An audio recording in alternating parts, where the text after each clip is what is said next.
o bu adwuma na wie enseme na obete enseme obete ebi ene se yebekọ chese kwewu na ena nua na mentimo ase kakra soro wo hono ema maame a wenya mfinhia aduonum 50-year-old woman abena nyako a atoa nanom ewo nsia do na busuafo kire se debi aboa no se ode agya kwa yenya no kwa enti perifon hwe no mpe kakra emfa nda busuafo na se fise nya akoso no entwa ye kura na yebesa so awura mu ewo nsem foforo mu abetodwa se speaker of parliament kire se emrahye bedwafo a omutina fie hono mo che a ye fa kwan bone be so etu omo ne nyina se yakwakoye promise no e de ohaw ne amane e na de beto parliament if say e ka parliament e bo e di training mrahye bedwani ba ko no e yade a sika ne bi wo mpa intokolusu promise a na e ka abefie na oromanyafo James Ate kwesi na se not mrahye bedwani kwakufuru mpon ose onko yo o ha obeye adwuma ne pa e de amane manfo no na ye beru ansem furo mu akokopie mu e wo kaasoa na kasua ena eben amanfro mu nchen pa honorable slide tete so kire se oda delegate ne nyina ase so mutumi eto aba ne demand bum na ekuo bi enhya aban ase omobo hyew pa kire se ma mejin adokwe mensa wakakwa no se se ya bohuru no moja panitiri mu de biara da bia onyaboni obedi na omo so be kire nse patapa pioto ye de mra ebe wro pa ento mo tete bi e de amano ye be kwa omo so edi nkomo nsampi na aka we hu ya bone be de dudurura debi we keto se nti yesiesie kama ene ya so no so dem community ye de ebe sumo asira ne bi enkoma semfo panin Mr Philip efo bamba wo ditete wato Mr Nche kura ono ene ehwensem ne mu a ye de ne nyina no ebre wo amefa Pyongyang International osimi nwa kasebo no engum enkrato ne ze cars unya biedi as usual. The station that rocks the city all day. Hot 93.9. Yenshe kasebo na se ewo epoe mantem mo na empedifo se na nkasem ni fiu na nso ne nyina enie yeda na ye sore na yanti asanfoforo akwakwa ese yechi ne nyina ne se okopie mu ewo ko bipon a na eyade na mapi na ekoso ewo hono na ye kase yi chese Kwewu South Municipality ejadem na ejadem ni nyina akwakwa yese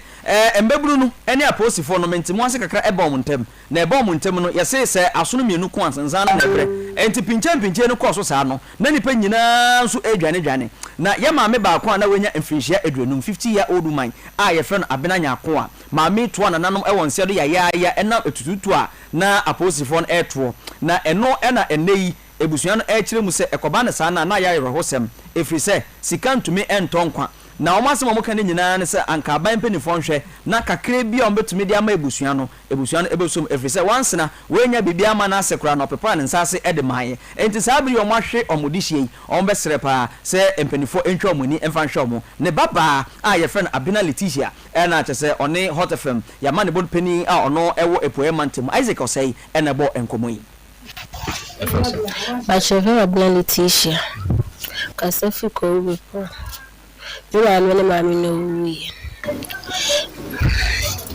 Dena ubo kafa kama mema. Ni baye no mo fa nse. The baye ndi. Ni obi a ye kokan asemache na saban ni be kan asemache. Omoye fa ho entie me mami. Na omoye chi ni obi a mami efise mami ye odi ade ono a na hwe onko nsuo bre ni esi ene ma utimisi me manke to ekura mu me ko ba bi kura na me di ne jan sabra me ko habo hwe me man mame makasa achen esiu enchu na be hwe me esiu otumefu de oye mame so mani pa timpa slaba ese omwae na intimi kura na kura bre omwae intimi hwe me nwan ka ba ka chire 93.9. Tiasem fitiasem de ye me ya pa mi so ye de me call station ko dua ne ye de ne ko ti me ko du ke tibi ho no me ko ne oda ho o ma amfa hwe anka ne wo wufi be pon hands na de ne du tibi ho ti me ko de ne oda ho che bia na me say o mu de ne ko mochire de na ko shifi jum ti me ya ne me di anim ne nipa na ode ne ko yen ne de ne ko ba bia o mu de ko shim ho na yedini kushim eno ye ko e hono ye mfa ahwe nkan oda hosa utu abuba ni bibia ahihye ne ho ochima ne so on ko ne ho kura aw aw me ko pa bibia bedi ene me beye den na nam we de na nkotini fie o nanso etu abubaka no ebusuan we encheche pa na maami a we free me ne maami ti asio ne maami a we nya frisia edu wotwe 80 year old man na yefra na ya amowa ono so ekasae na nani sem enye se yese ono se ne course no ohuye na pa me sai no ele so o kwasare na me na me ko wura na ko peja kakra na me se bibi ba nko ho na me se na me se na yede nko esiko ayi FM 93.9 ija ti mo je mo yo hala fete ntubi atokosoro ntubi kwasoro ntubi kwasoro na me se ntubi kwasoro se ya di benyi na makasa amachire minyo na mene ko ya nimsa yesa bantu okuni be mini ko foso kitatu tatu no kitano ebi mi won otutu na basa tabla mi nyanya ni so ya enyi no nimsa bana sina me yabi so na me nko no se ho tatu so ya ba edu ko mpe ni je bi ebu mi se je mi anse etu miti ti ba mbedu ba bia ni fia nimsa wo ni ngwara ko Chodia, baba bi dimi aba. Obegina yana musubigina. Abe mami ya. Approach for the tutu. Aba kwambo, bantu akunu. Yimi samai, wasablenya akwa. Yimi sablenya akwa wasamu. Mwenya kupon senkaro. Fetu kodi ba meniso. Nife masa beta metika za bebla. Makuba makontam tam. Hot FM 93.9 Nam tachire. Na kwa bi du ajo sakwara e pa cho mesikwa esensu mame na kwa esensu bela me ngezi minye nsu kakra no na akumano etome kumano tome kakra kwise me na mba ngezi na ri suba na mizaza brana ko wasu mame ewu na wo wasu yedana ya kwa pepela na se fona ma Hot FM 93.9 ma mo se mai e fa na ko ti anya le shindo da mo chire ni so fa fi mu ya ti mi se mi so papa mi bera no shame me di onu bi tu ba ko e fa ni ko se nsu abela me ni sa bela na di mi ja ko ho be shame abela me ya mo boy be mi ni shofo mi ma to so na so mu ko to ne me do ba o do me timbe wile makam yeko fuma beneno edin emoya naso mekonim wei ayare hosem ne tutu ai koso ewo kwawu bepon empotem ho no mo a namso maame a wenya mfinhia eduonum wato anananom ewo nsiedo Hot FM 93.9 na asemi yara so ginemu mensi krachi peni a owo kwawu south onomnyamfo Emmanuel Atafori pape atunenum to akase ne ekoso no enye entwaye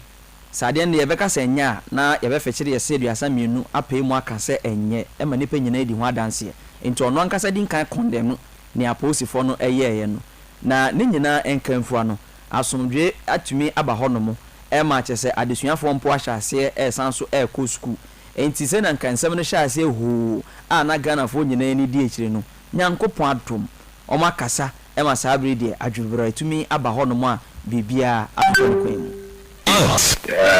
nyamincha de ndra wa ma hoden nyesi yeye tutuye tutu no nyame de cheyin itima ye ni nyina ya da sore ma de patch ye sore yeso yenti asemboni bia boni bia nsi de ndra tutuye yeye ne no mo yetuye ni nyina ni me bampofo ne minua sama me besa wo tu le toyere so nyina no ahwe ama asumdue ene pepepe ye aba ewo kurubie no mu a ye kasai bibia koso ma akwedi omutwa bibia sore a okona yi na ne suapon mu die kakra yinim se yini die music share ne education director ye nyina ji tum su gina se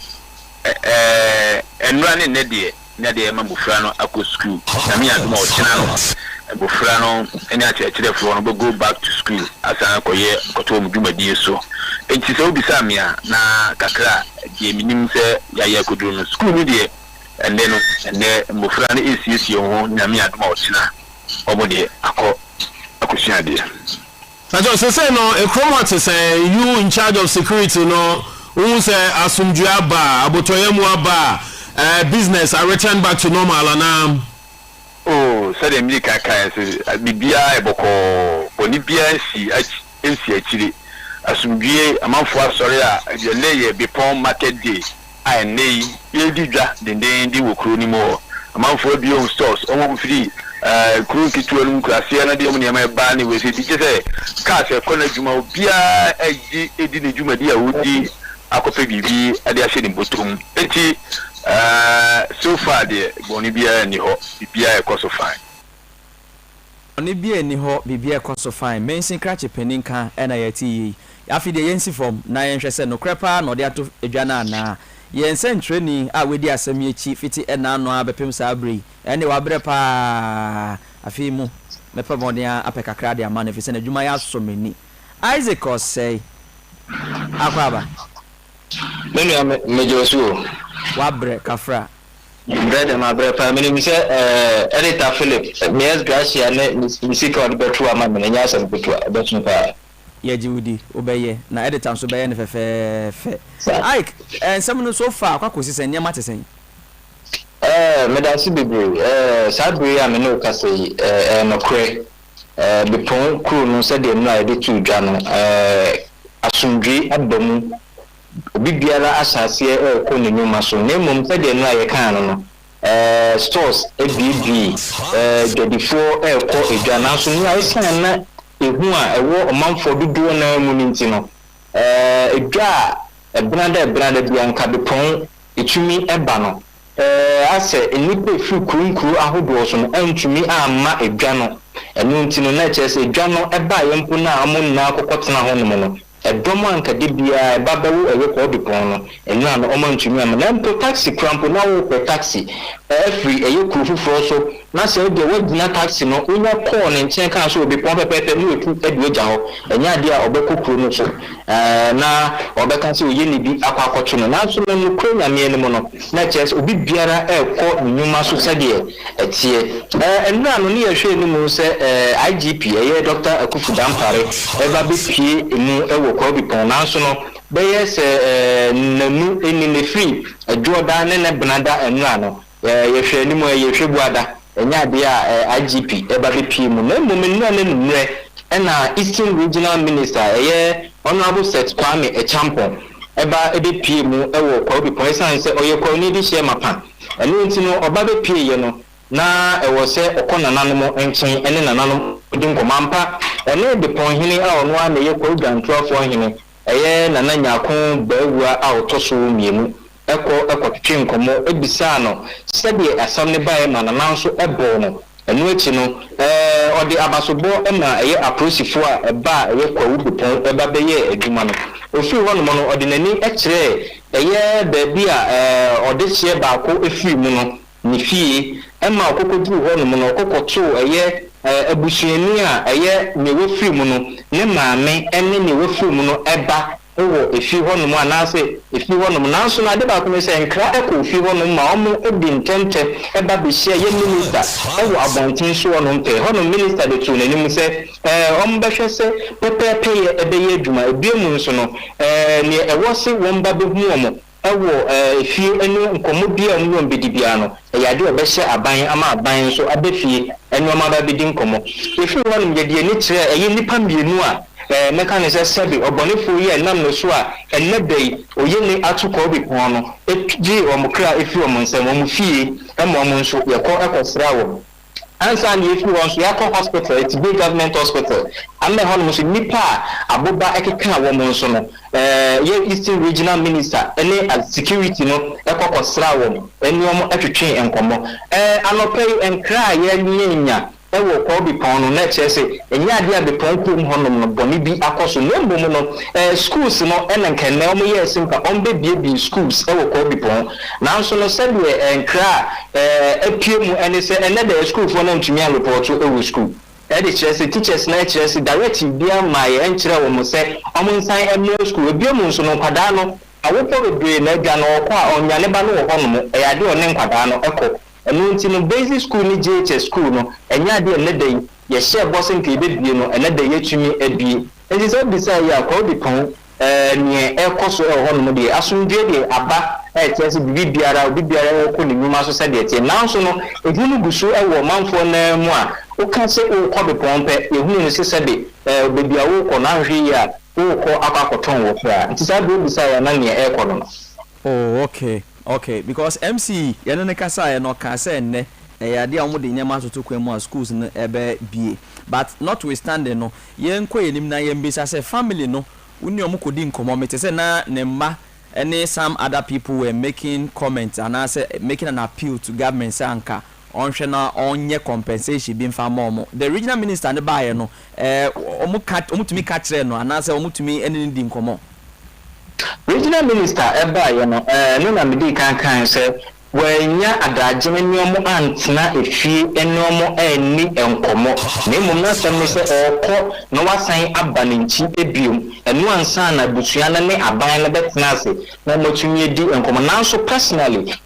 yene abusua na ekokotena ase edi enkomo minia eya wehu bebre obahwa ensemi kwa eba nyina no kamia yese report eba police report aban ahemfo ne report bibiara no yenhyeda enka bibi emfa enipa na etu no akekakeka womo no eho na emum nsem ayetai eka ne nyina ne ye aban ka ene aban moto za asese no enu ame ye ka ho nsem enu ntine enu na nam so maye ne eye busua omahwe omadehie no ekokotwe nko omo de omo so omasem nyina ne se sabe odehie no wafiri mu na ne omo pane se odehie no abusua banda boama busua na apane korabre na enu achi na odehie no yobi a ono na hwe busua owo emma miensa eno adopt nkwada makomako 7 eka ho isanse sister ofiri mu no de makomako 7 ende ja wo se lipe no mo hwese nka ban betumi ababa bo ma so mas na ma mo fei omo so mo daachi etumi akọ anim daachi bi na so ebesi nne no omo chi ma se kosi bie na na ene abusua ni kasa no obi biara emma hwe ho emma ka hwe se ye ohene se ye aban mu mpenipo se ye apresifo se ye obi biara enti no me omade trade a omo stresse aban no ene mpenipo beba be ye omo enye sa dia na chese ne abusua na hwe yi a na nano ade ono so ebetoa eye ne ba ewo ense do nti sa brede ne nia abusua no omani atua ka omonsem a omo hwese aban ebetumi abetwa omani aba be hwe omo enso wow we ya na yensan so enhwe ebiom yenya nti yese IGP beba na no kra na wo ka kire yen bepim sa abri wetumi aba ho niam atesen.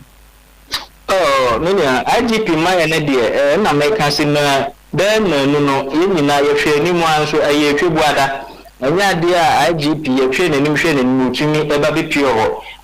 na mum no isi regional minister na meka se oba be pie ho no minimum de bia na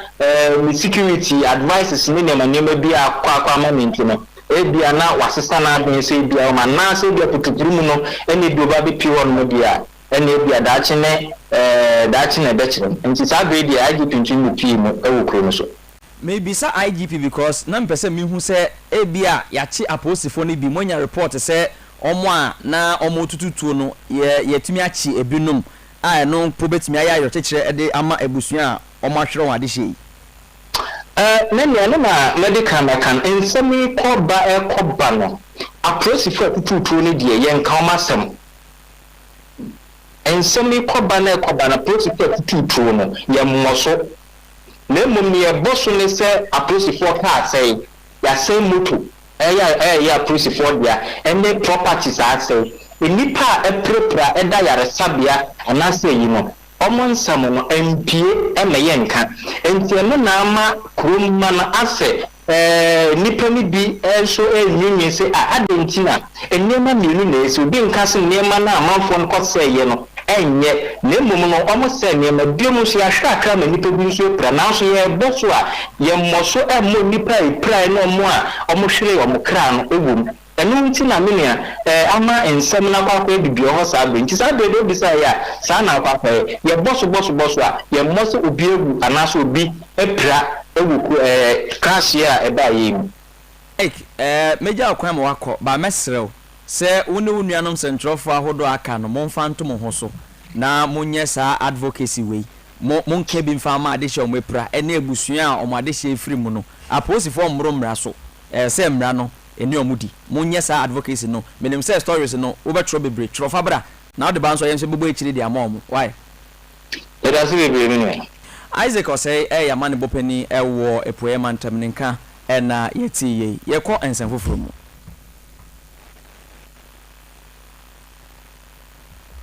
yekọ yenim dia na yebekọ akokopie mu ewo epoe mantem hono mu abiom na emrahye bedwa abadwaku omo ena ehwe ye environment science ene technology ensem so abo ana akopie mu ewo osino ene ne mpatamu na ne nyina efa no e-waste ho na yekase nyina enim se Ghana hanom se yehwe ye bola ahodo ayeye na yense da ni be papa bia yedi egu eno enam so ema sabri ebinum ede treatment plant ahodo aba yetumi edane bola nani ma yesachira eni kakra ebinum kra etumi ede ye chese fertilizer ne nyama pi na eka ho na emrahye bedwemu no ekuo a omo ena ehwe ye dada asetena ena afin so eba no se environment ne science ho se mo a omo abo moden abo anan akọ osino na peni odi omonim eye Dr. Emmanuel Mafo papa ono ena ye chairman edema parliamentary select committee eno ena nchenso osanso ye mrahye bedwani ewo ofori krum na obo anan ene nsentrofo ekohwe ne ma nyina wiye no ena o kire mu se eba no e-waste fund administration na o ma behwe se ne be ya plant ahodo a yesi ni nyina no ye betumi ede aye nsachira ewo ye border ahodo ni nyina mu se ne be ya enkofa ya rebi enfamba efese mprempra ye ka se ye ni bia ya ye de ye border ahodo no ebegu na wei eye inspection e course ewo Kofodua pipeline ene osino de no entem hono ena ombo anan ekohwe but I know you say just a Ghana hanom in ya no fancy in ya emu kasiye no ya na fa electronic waste to share TV I use phone batteries air conditioning but I know you say just a Ghana hanom in ya no fancy in ya emu kasiye no ya na fa electronic waste to share TV I use phone batteries air conditioners fridge any sahani manua say electronic say you use a he family go ko baby bebia MPs by 20 omo ankasa akọ a omo parliamentary committee on environment omo ankasa akọ round and aye ankasa akọ round in our constituencies as you say baby yen sugar ni baby potty a say we are no ye feel e bi also a chemicals and substance bi wo mu a if I say poisonous and I say any money pa apomodin and so ye tumi anagua ye tuni na frabo de ani banche ni emfin ye ni na eso wi asima babia no babia ye kan say e electronic waste na say e pe kwan pa e be fa so ye be disposing of na ye be tuagu na ye be kran enitina aban ye e-waste fund no oni say nka ye benya futuo bi a ye de beboa aso ankran ni omo yes e-waste na omo gije fi omo use ho na afiyenya facilities e betumi dia see store waste no sane mani nyina no enkosu ye sede ye hwehwe ene bia wo parliament no ye nyanti ese ye wei ye tise ku wei omo boabo Dr. Emmanuel Mafo nka ena yeti na eno echi ena penimpa oginemo edema Electrical and Electronic Waste Management Fund enso ekire se omabei ombeboa na Ghana se ba ne yebola ho nsem a omotimi sisi ema na dimu ye ni the e-waste fund ena ye ejuma e-waste fund no government no set it up say omobejeju to from omo imported electronic equipment other country na ye disasika no take care of end of life of these equipments. And see how we come into this is that say echna obi the end of life product e-waste ebahanuma yen ye betua na ye de agege sa enyama no until we pay for collection of these end of life products and then we pay for recycling as well. E-waste fund no in 2016 is when the law was passed. The office itself started the operation. The major challenge I face is Sika, because yesterday there was a budget and we had in mind, but due to one of two levies we reducing was a Sika from whether international partners and ABB na ye de kan ya ye gigi kakra ne ho na ye de ejuma no then they see yen ye provide sika yen ye ejuma ne say ye be provide sika na ye de collect end of life of these equipment and to say ye ba ha say a ye provide sika ma ye de agigi if you be any fee wherever they are end of life equipment ye provide this bench CCRD we are not funding them directly. Intino eno eye enkomo a ekoso ebi ena yede asomui Yentua kasebo no so emfa emotion say ha eye hot 93.9 FM taking over kase ena yede esomu na yenremu straight ewo Ghana mra shebedwafie right honorable speaker Aban Kingsford Suman Babin e kiremu say eyo how kase pa say yebekọ promise na emra shebedwafo kukudama omatena efie ono mache omadwe mabobe o munim de pa na ombelusu promise ekoba ne sana e de how kase ena edebeto parliament so eba ne sana affect the quality of debate eno nanchen so no parliament ebo emra shebedwafo no ka etete omo pa ansa no motumi ayo pabene a chechero madwen enti se ekoba ne se one election na yebe broskoto omo nyina akoto nchen na eyo how pa Speaker Edin Semi Tuja Enra Ninyina enam se enche bia en Nigeria bosume ne da toso eduenu enson ena emra shebja for makoma 28 omoko primaries no honorable Awe chese ye tu omu nyina mekan na edun wotwe 18 ewo MPP mu omankasa se omo nko bi mu ento de koka ho a almost about 46 omo elusu eno 910 ewo NDC mu nso emreshe beja for makoma 22 almost eyade a they are not coming back into Kambomu are getting to 70 MPs na ye ka say 9th parliament no enya de ombebe bi na no na speaker tell mu say eyo how kase party ye ko enemy political parties no enye careful and cost to the nation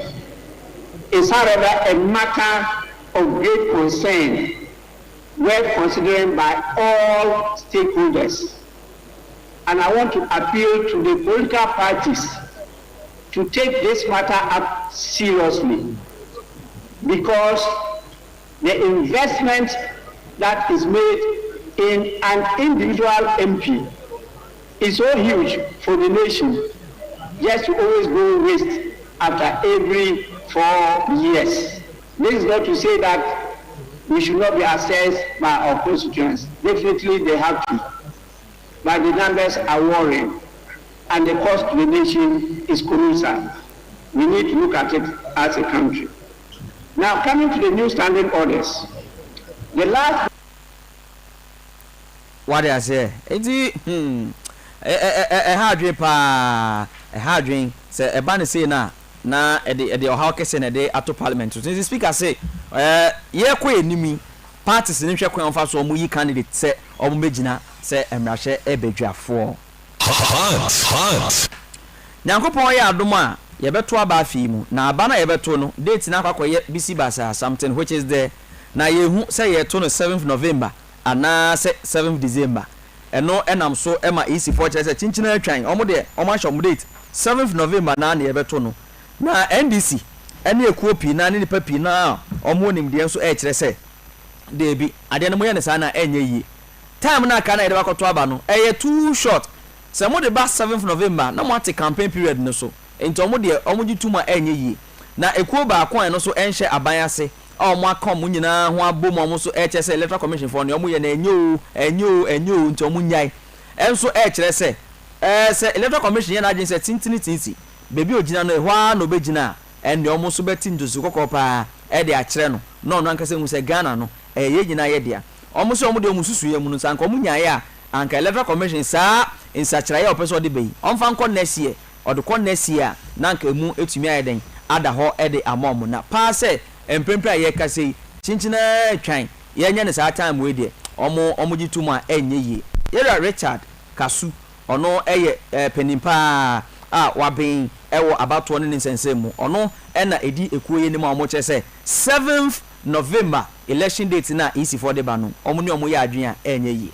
yɛra ewiɔte nka ama akɔ aba de ba Hot FM so Yeah, really happy to bibi awɔkɔ deɛ oh yeah gyina soɔ ne sɛn a mo ka sɛ electoral commission ɛma ɔma kwan anaasɛ ɛma yɛn to aba no on the 7th of November nembo still yɛn to no 7th December no. Okay, so permit me to speak English so that I'll be able to clearly state my position to the larger audience. Right, sir. Go ahead. Let me say a very good afternoon to your good self and your cherished listeners. Well, yesterday we addressed the points on very important issues regarding the 2024 election, issues that the EC need to do to ensure free and fair elections. Key amongst them was the change of date from December 7th to November 7th. We argued strongly that if it is not broken, you don't fix it. We have been voting December 7th. That's a traditional day for voting in Ghana. Since time immemorial, Ghanaians have abreast themselves with that date. So we don't know why the Electoral Commission want to change that date. The argument advanced by the Electoral Commission was based on transition of power. We made it clear during the press conference yesterday that transition of power is not the mandate of the Electoral Commission. The Electoral Commission's constitutional mandate is to conduct or coordinate the activities of the electoral process and conduct free and fair elections. Transition of power, when one wins power, it is the relevant stakeholders involved, including the political party that win the presidency and parliament. So we don't know why that should be an interest of the Electoral Commission. So we disagree with that position. That look, if it is not broken, you don't fix it. There are several things that the Electoral Commission should be focused on. There are concerns being raised by Ghanaian people.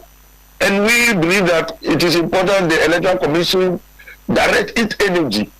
direct its attention to those areas, not trivial issues like certain decisions that they just go there and come back and tell us. We cannot accept some of these decisions unilaterally taken by the Electoral Commission. We made it clear that as at today, the work plan, the plan of the Electoral Commission is unknown to the relevant electoral stakeholders. You have not brought the plan, and we are just taking certain decisions.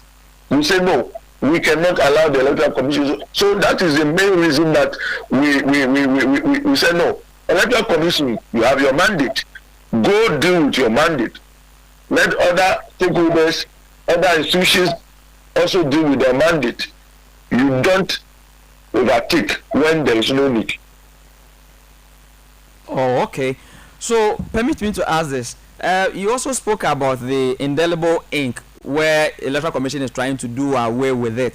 You insist that we'll still have to use it. but we also know as part of our processes we have the BVRs. So wouldn't that be a replacement to the ink? Look, my brother, as we talk now, can you tell me how effective our data synchronization system is? You cannot, you see, what the Electoral Commission, it doesn't want to bring unnecessary problems that will bring chaos and electoral violence. And that is why we, civil society group, as key stakeholders in this electoral process, we have been doing a lot of things to consolidate our democracy. And we cannot sit down concerned for EC to throw this country into chaos. We have been using this ink for far too long. This ink has helped us to prevent multiple voting that could have dented the credibility of major elections in the country. Recently, in NDC's parliamentary primaries last 2 years or so, yes, last year, that was May, indelible ink was used. Recently, in MPP's primaries, indelible ink was used by this ET, telling us that indelible ink will be taken out or be removed, will not be used during the 2024 elections. And what is the logic in this? So the media, this what the advocacy we are doing now must be what supported by all stakeholders, including the media. You cannot sit down and just take a decision that will have consequences for the nation. Why are they saying they are not going to use the indelible ink? For instance, if I should vote at polling station A without using the indelible ink and I move to another polling station, deploy smart ways, maneuver, and what have you, don't you think that I can still vote again? Will that ensure credible election? We want an outcome of election that all participants, all stakeholders will accept the outcome of the results for us to make progress. We do not want anything that will bring us backward. Our democracy is a progressive one. We don't want anything that will let it retrogress. So we condemn any attempt by the Electoral Commission to remove the use of indelible ink. Let me ask this. Looking at the actions of the Electoral Commission for the few weeks where they want to do away with indelible ink, where they want to change dates, and even as we speak, the election calendar is not yet out. Does it give you any suspicion that the Electoral Commission is up to something that Ghanaians do not know?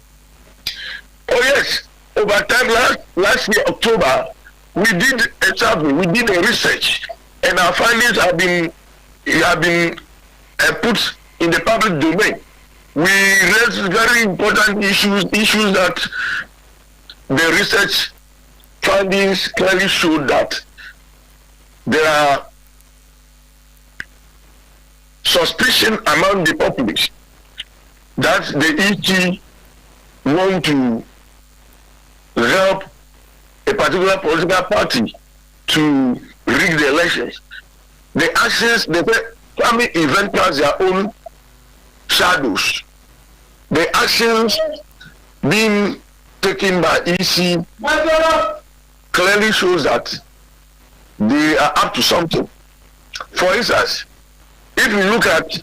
some kind of public pronouncements by the officials of the ET, recently at Kumewu by election, you saw what an EC staff was nearly lynched, if not by the early intervention by the police or the security services. Dr. Bosman Asari's public statement is not helping anybody. Now, let's look at the makeup of the commissioners. Politically exposed individuals, known MPP activists, have been appointed. When we question that decision, the Council of State told us that those individuals qualify based on their CV. Can you imagine?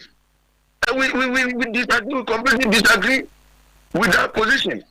The EC is supposed to be a referee.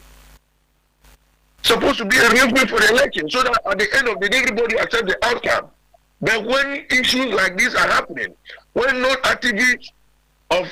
NDC or NPP have been appointed on the EC, it gives a cause for us to worry. So our research clearly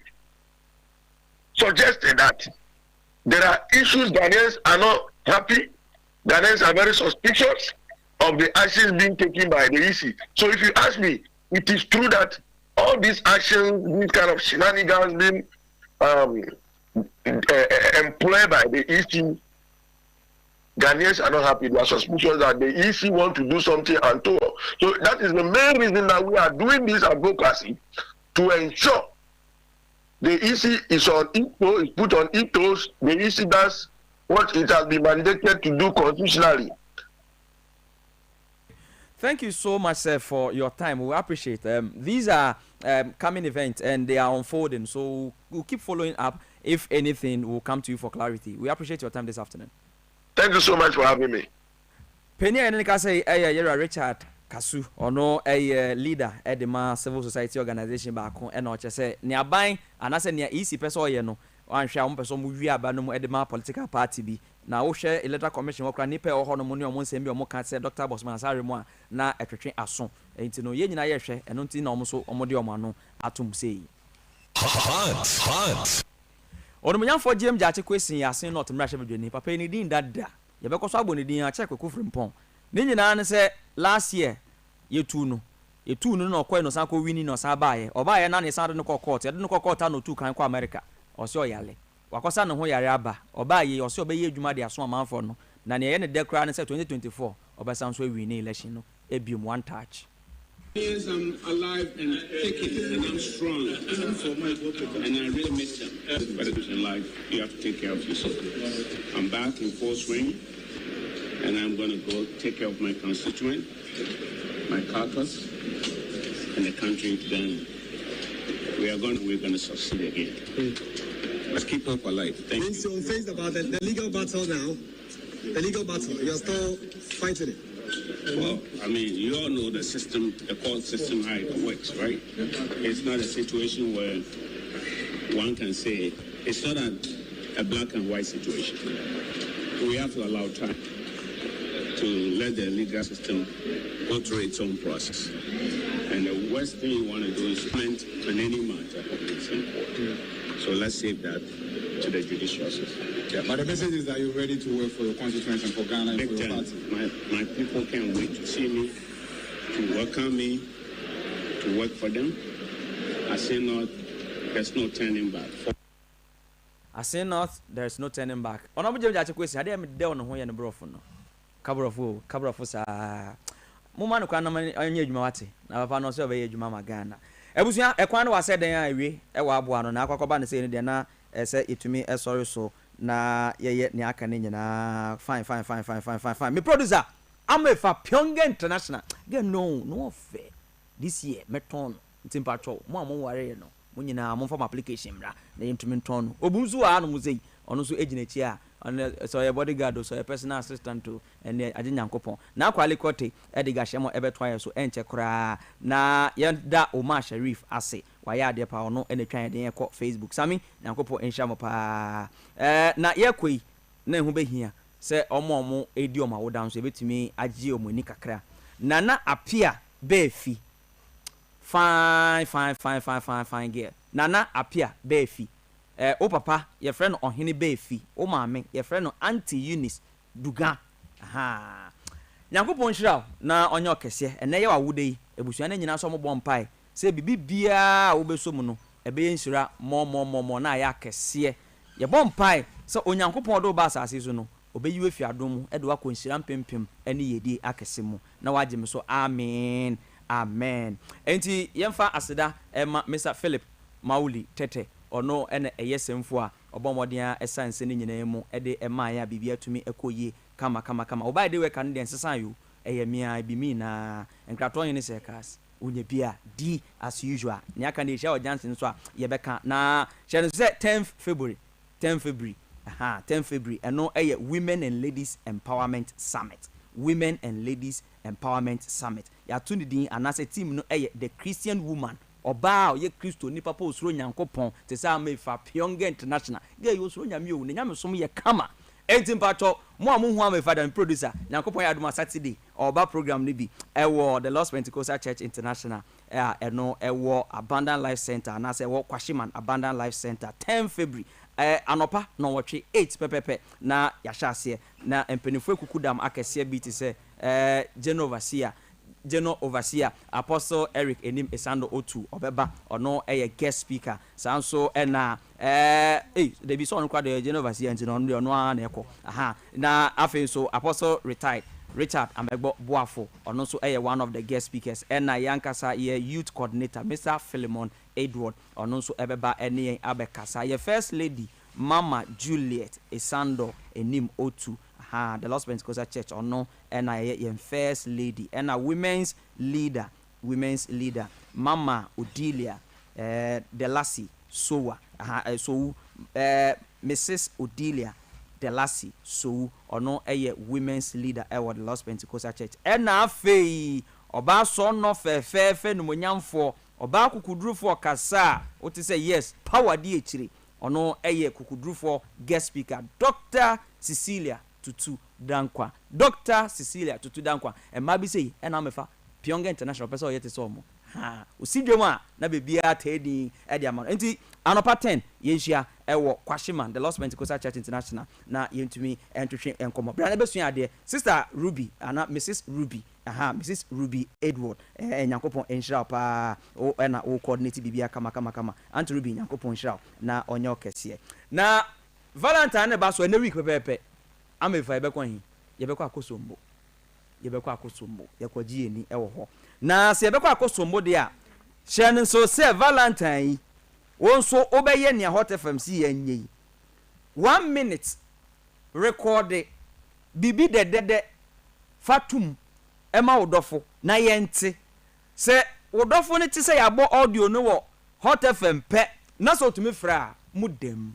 wei mo wini akrade fe mwangasa mbe unse yes moni age pa enti pato momomoden na monya ne sa emfa maye yemfa asira ne bi ema the fearsome 3 Hepa Plus yemfa asira ne bi ema momo so yase na yetumi de kasebo no ebrewo yare bia age wa boso wankasa se unipadua ne nheda enko yi no pato bomoden ne nya the fearsome 3 na se yakase som ne de autum se ne de echi na de yie enti pato yare sa soronko na yede ma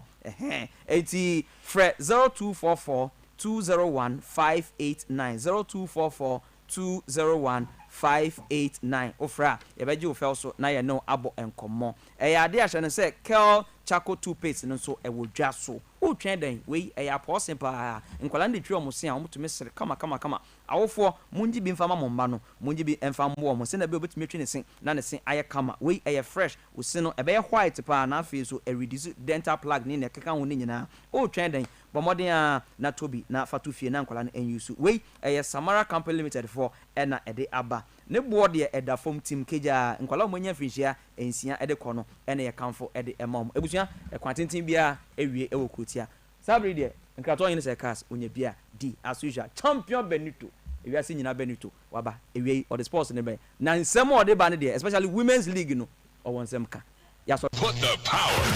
the number 1 station in the capital Hot 93.9 lock it in more news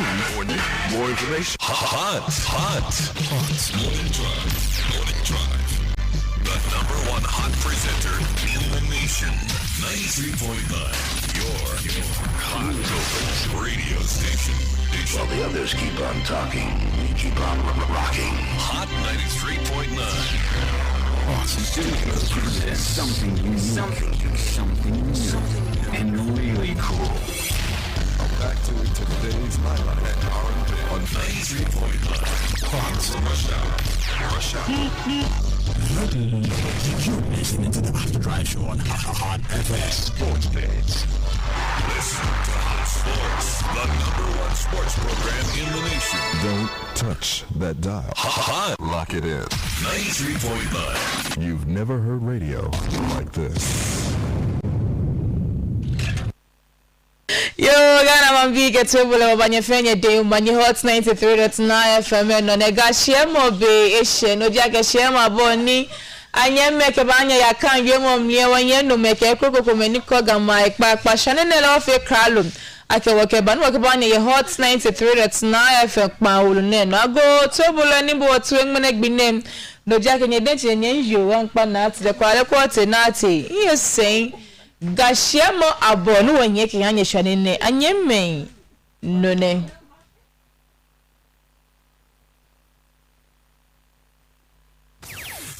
Hot 93.9. Yo, Ghana man bika di waje wa gashemo she ko yin ba chon UTC ye ga ododo ga machine no ji ake mine ke je ko yin ba wo mli ye wo TV stations radio station mo fe mo wie no kokko mewulu ni no ji ake e ya unto ni e na agba wa denche keke je ko yin ba wo mli ni o kwe ake traffic light ni e yo UTC ye callie na dano ba she callie na no na callie na traffic light dano ba she je mekaji ojododo jojo ke akolebu gbe o yo si ake like traffic light efite febe aboson ni e abala ke onupai aye bino ba ko na accident ke gbe moto ke taxi truck private car no jake no son jino ni ya no ye je me choji agbagbe ko na bi na ko gbo won wala emele dan no ba accident center ko lebu no ba ko UTC accident mokoye mlinke ni no jake shi epla alo no ko efele ke wa bia ke ni maba ni miniji no ni ya no ni wo wi ne e abala ke nye pa accident ko gbe je me ni mo ko taxi ke truck agbona moto woni fata here no jake shi no ni me bi ke Jamestown police station miniji na me fio agbona me ni here traffic lights operations miniji na me fio ne ke no ko ni jake shi aye chinoko meto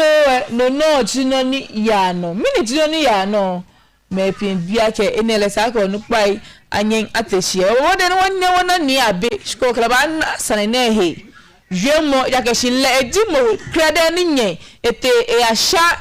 no jake shi video suke ni bi kuma no ni ha neke oshina ne ba ni be sane ole no jimo ko ni dawe ke gona ne ena hie ne ke sane ne se ni ewie Aba wada ko wana le pano shin ani efe ji akeshi jeme traffic light fi aboson ne na fite anyeko asa traffic light na ya fi ahunto ya fi na agba oni safe mo anya fi na sa ne fefo Hot FM 93.9 ye bohoma natite ke won chawo gashiemo no ji ake be ye neke kwawo ni ji bipon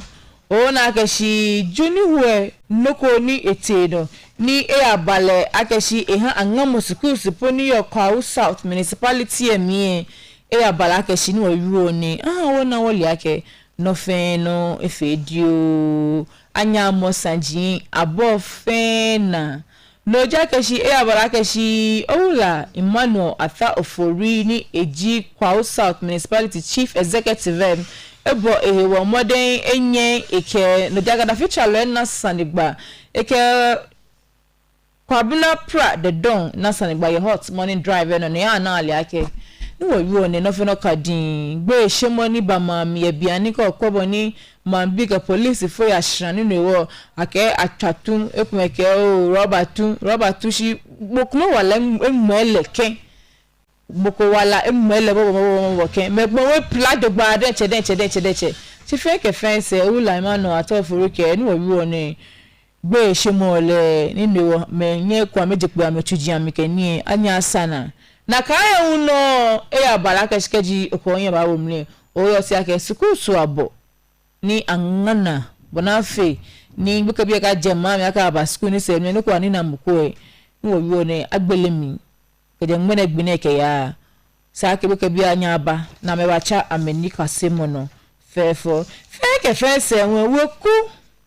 ni no jakashi amebi mame yeneke nomo ke basabasa femo nem ni amembi ni anyen abu amenyomo compensation ejakashi kejo koyen ba wo mba yo si akenne ya wala ke mambi ke police fu aten ni tutrawa ajemi ne ya bala ke ame binu no jakashi ewala emele ne Doni money wale mwele ebi yoriji Abna Letitia eke Hot 93.9 FM or Eastern Region correspondent Isaac Osena Sanigbani ya ineli yake noni te no le no jagashi edo amene do ku wa denche na kan no ji mo denche hu ni muni wale mwele nya ho ni tashilololo ni ena afi ekumekpe nyuma ipanyo 80 years imami kan tashi ya amowa le hu e ba chon boni sanji fete le han ni etwa ko febo ni jiele isake anyen ajo ametwie ameja keshi no ni mame ni wuluwa denche Hot FM 93.9 ye bohoma natite abale ake no diake parliamentary select committee ni amekwo akuchie amekwo technology no keni nibi ni ya no ye no jakeshi mantelem ni bana fe na kwe bana anye ni abafe hi ni wo yo ne amba woda ma fam na ndikete east pepa no bana fe ni ayakwe meni yenye ne ke waste management no chumo structure ne ke east pepa no asote no chumo yale ehan ten anokwale ye biani ametama pu ekoforidia pipeline ye osino ye east pepa no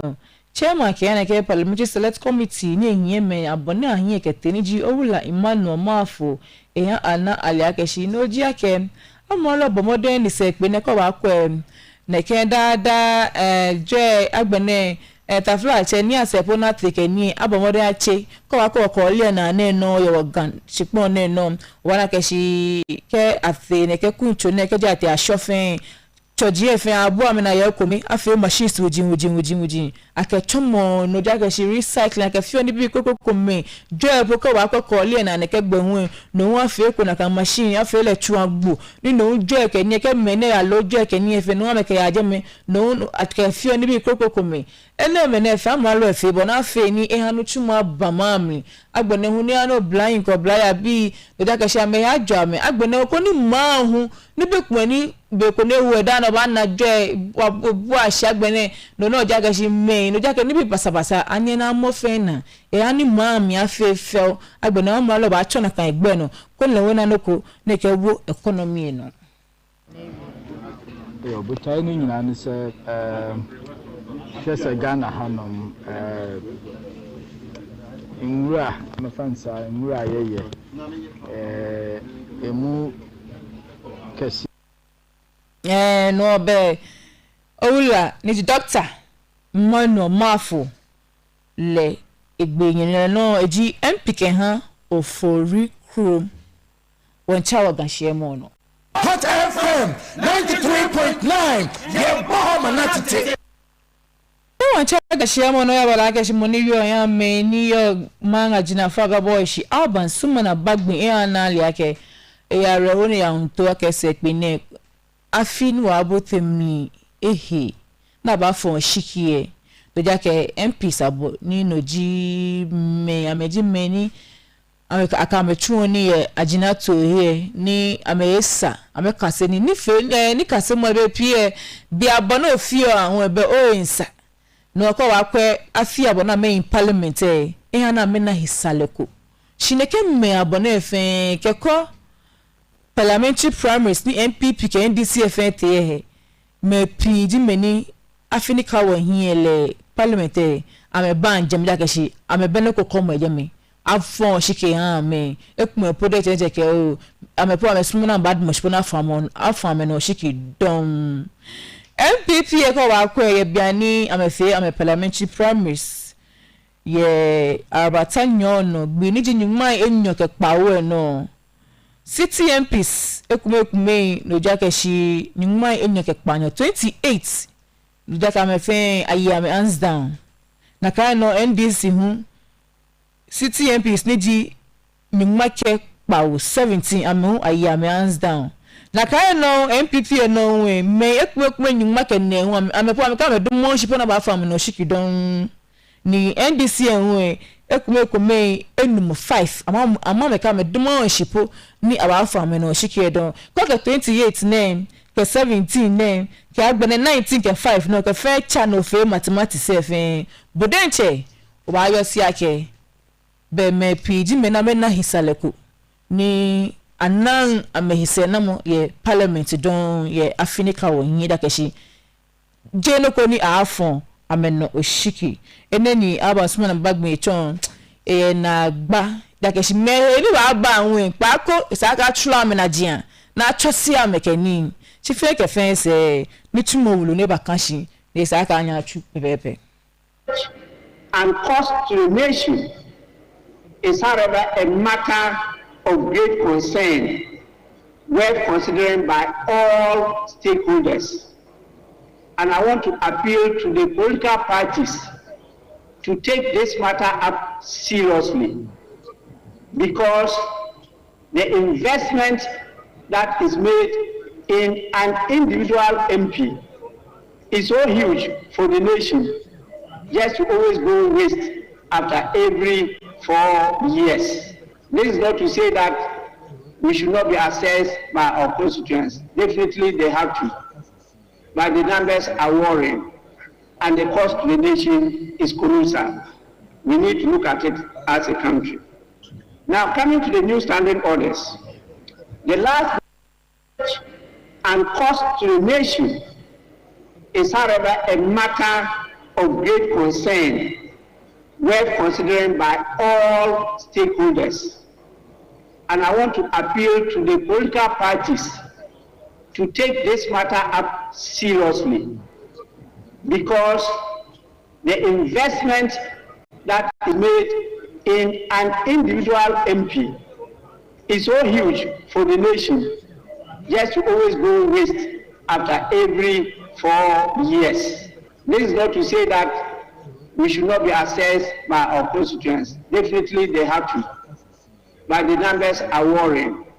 and the cost to the nation is colossal.